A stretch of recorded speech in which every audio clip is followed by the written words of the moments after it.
Praise the lord. ఈరోజు వాక్య ధ్యానాంశంగా మత్తయి సువార్త 6వ అధ్యాయము 26వ వచనం చదువుకుందాం. ఆకాశ పక్షులను చూడుడి, అవి విత్తవు, కోయవు, కొట్లలో కూర్చుకొనవు, అయినను మీ పరలోకపు తండ్రి వాటిని పోషించుచున్నాడు. మీరు వాటికంటే ఒక శ్రేష్ఠుడు కారా? సృష్టి అంతట్లో మనిషి జన్మ ఎంతో విలువైనది. తన పోలికన తన స్వరూపంలో దేవుడు మనల్ని చేసుకున్నాడు. ఎంతో భాగ్యవంతులము.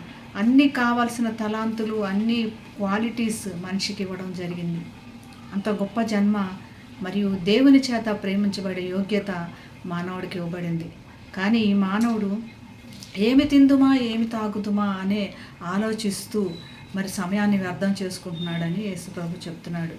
ఏమి తిందుమా, ఏమి తాగుదుమా అన్న ఉదాహరణకి ఆకాశ పక్షులను చూచి అవి ఎటువంటి విధంగా ఒక్క విత్తనం కూడా నాటిన పరిస్థితి లేదు, ఎక్కడ కూడా నీటి కోసం ఇబ్బంది పడుతున్నది లేదు. కానీ పరలోకపు తండ్రి వాటిని పోషిస్తున్నాడు. ఏ రాజు కూడా ఆకలికి చచ్చిపోకుండా వాటికి ప్రతిదినము ఆహారం దొరుకుతున్నది. మీరెందుకు మరి చింతిస్తున్నారు? నిజమే కదా. మరి సౌందర్యం కోసమై ఏమి ధరించుకుందామా అన్నట్లుగా ఎంతో డబ్బులు ఖర్చు పెట్టి ఎన్నెన్నో వాళ్ళకున్నది మాకున్నది అని కంపారిజన్తో ఎన్నెన్నో లక్షలు వేలు పెట్టి బట్టలు కొనుక్కొని 4 రోజుల తర్వాత ఉపయోగం లేనటువంటి విధంగా వాటి గురించి ఆలోచిస్తూ ఎందుకు చింతిస్తున్నాం? గడ్డి పువ్వులను చూడండి. గడ్డి ఈరోజు ఉండి రేపు కాలిపోతుంది. మరి వాటినే సొలొమోను వైభవం కంటే ఎంతో గొప్పగా దేవుడు అలంకరించాడు. మరి నిన్ను ఇంకెంత గొప్పగా అలంకరించాడు? ఆ విషయం గ్రహించుకోనకుండా ఏమి ధరించుకుందామా అని మరి చింతిస్తూ సమయాన్ని వ్యర్థం చేసుకుంటున్నాం. కానీ మనం చేయాల్సింది ఏంటో కూడా దేవుడు చెప్పాడు. మరి ఆయన నీతిని, రాధ్యాన్ని వెతకమంటున్నాడు. ఆ పనే మనం చేయాలి. ఏ రోజు ఉండాల్సిన సమస్యలు ఆ రోజుకున్నాయి. ఎందుకు నువ్వు చింతిస్తున్నావు?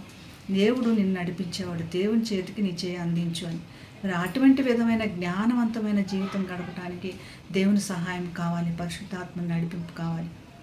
ఆ విధంగా నడిపించడానికి దేవుడు మనందరికీ సహాయం చేయనుగాక. ప్రార్థన చేసుకుందాం.